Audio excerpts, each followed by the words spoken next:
Happy Friday, everyone. I hope you're doing well.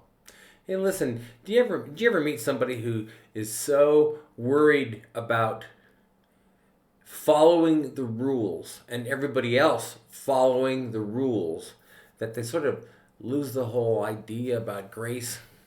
Well, we're going to talk about that today in our reading. Hi, I'm Pastor Mark with Heights Christian Church. We are going through the entire scriptures, the Holy Bible, in 5 years. And we would love for you to come along with us. So if you are interested, you can subscribe to this channel. And we would love for you to do that and be with us on a daily basis as we read a portion of scripture.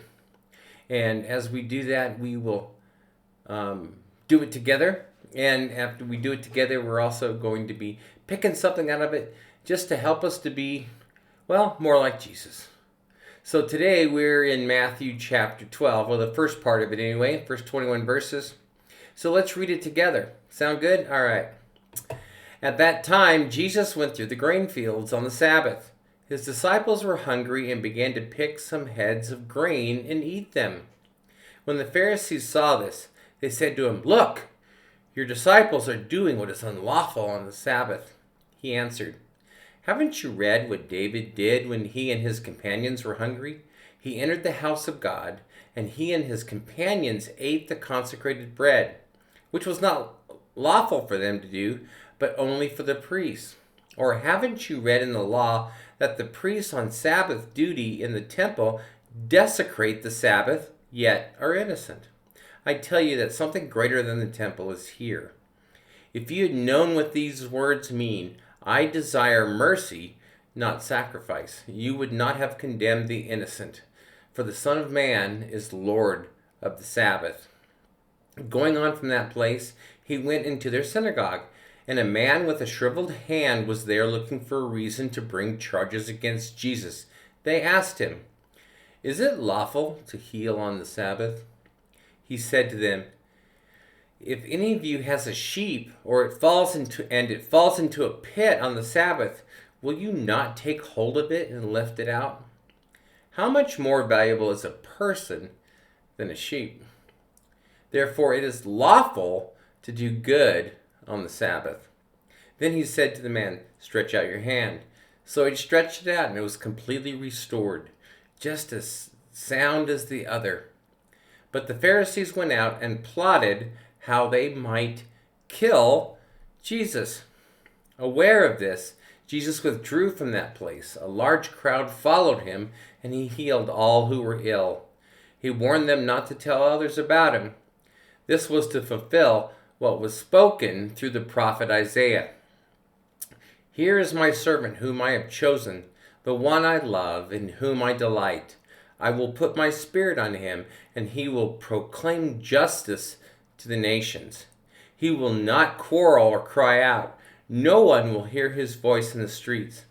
A bruised reed he will not break, and a smoldering wick he will not snuff out, till he has brought justice through to victory.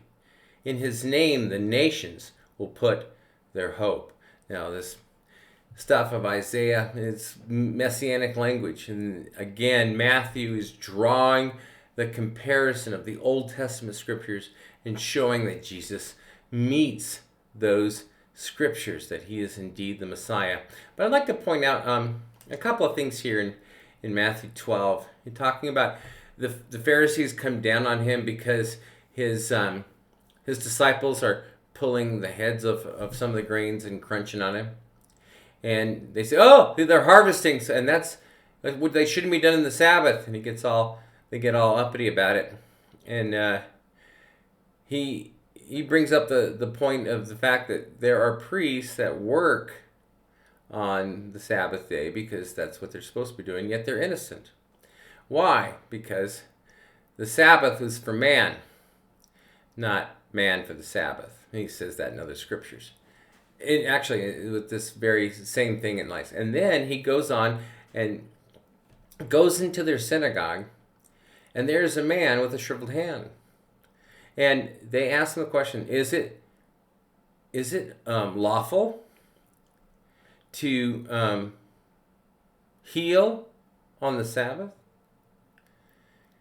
And usually when the Pharisees would ask Jesus questions, he would usually answer a question with a question, or he would kind of escape the question.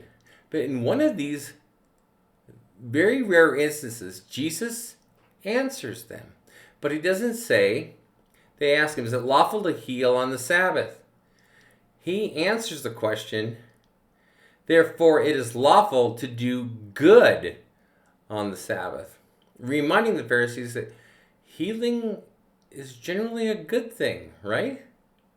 And so the man with shriveled hand, Jesus just tells the man, doesn't touch the man, doesn't do anything, tells him to stretch out his hand, and he's healed. And of course, the Pharisees naturally attribute this healing to Jesus, and rightly so. But instead of rejoicing about this man who had a shriveled hand being healed, they look for ways to kill Jesus. That's just astounding to me. We should be rejoicing with a man who has been unable to work or has a shriveled hand and has not been able to do the things that a man with two hands has. Yet instead, they are more concerned about obeying what they think are the scriptures. And, we all come across people like that, obeying the law. Obeying the law is more important than what's going on. And this is why Jesus says, this is the second time he says this in Matthew, I desire mercy, not sacrifice. We need to err on the side of mercy. We need to err on the side of grace. And so that's the way God operates. I mean, really, do we want to serve a God who, this guy made a mistake, boom, lightning strike him dead? No. We're still going to be held responsible for when we break the law or break the sins, commandments of God. But God is a compassionate God. And because of that, he sent his son, Jesus, to pay for all of the sins we've committed and the sins we're yet to commit. That's how compassionate and merciful our God is. That's my encouraging words for you today. I hope to see you tomorrow, Saturday. Take care.